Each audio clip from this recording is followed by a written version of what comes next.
Hi, my name is Kirsty Jones and I served in the California Redlands mission. Sister Guth asked me to share just a few of the things that I learned and that I shared on my mission. And I just want to share a little something out of Preach My Gospel. I loved the opportunity that I had to study and learn the doctrines of the gospel through Preach My Gospel. It's such a great tool that we've been given to be able to learn and strengthen our testimonies, to be able to share our testimonies with our friends. At the very beginning of Preach My Gospel, it talks about the purpose of missionary work, and it's to invite others to come unto Christ.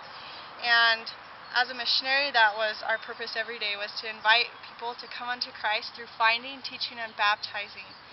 And now that I'm home and I'm trying to find my place in member missionary work, I found that my purpose and my role in missionary work now is to help the missionaries find people to teach. And this summer I had the opportunity to go to Mexico and to teach English, and I had a lot of friends there that I was able to invite to church and to share the Book of Mormon, with whom I could share the Book of Mormon. And I left several copies with some friends there, and I loved it. I loved the opportunity that I had to write my testimony in the front of those books and to be able to share with them that it's something that's changed my life and that I want them to have the same joy and happiness that I have through the restored gospel. And so I just want to share something that we did on my mission. Me and my companions, that we would share with people on the street. And the Book of Mormon is easy to introduce because it's another testament of Jesus Christ.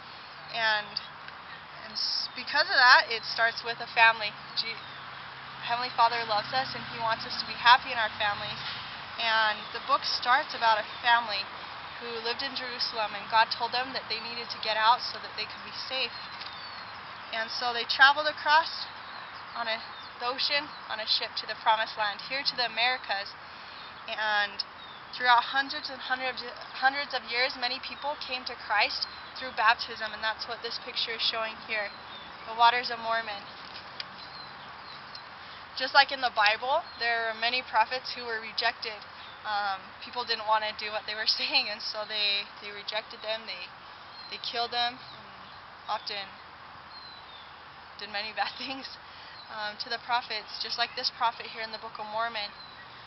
But the crowning event in the Book of Mormon is when Jesus Christ comes to the Americas.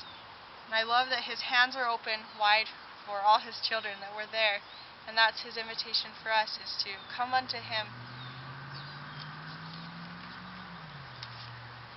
These scriptures were written on a set of gold plates, and they were hidden in a hill by a prophet named Moroni until Joseph Smith was called by God to translate the plates. And he was the first prophet in these last days for us, here and now. I know that the Book of Mormon is another testament of Jesus Christ, and I know that as we open our hearts and pray about with whom we can share the Book of Mormon, that names will come to our hearts and our mind, that we will be able to share our testimonies and what's important to us. I know that Heavenly Father has given us the Book of Mormon because He loves us. We are His children, and that was my favorite thing to share with people in California, that Heavenly Father does love us and He wants us to be happy. And so I'm going to share a song with you that we shared many times with the people on the mission. I am a child of God.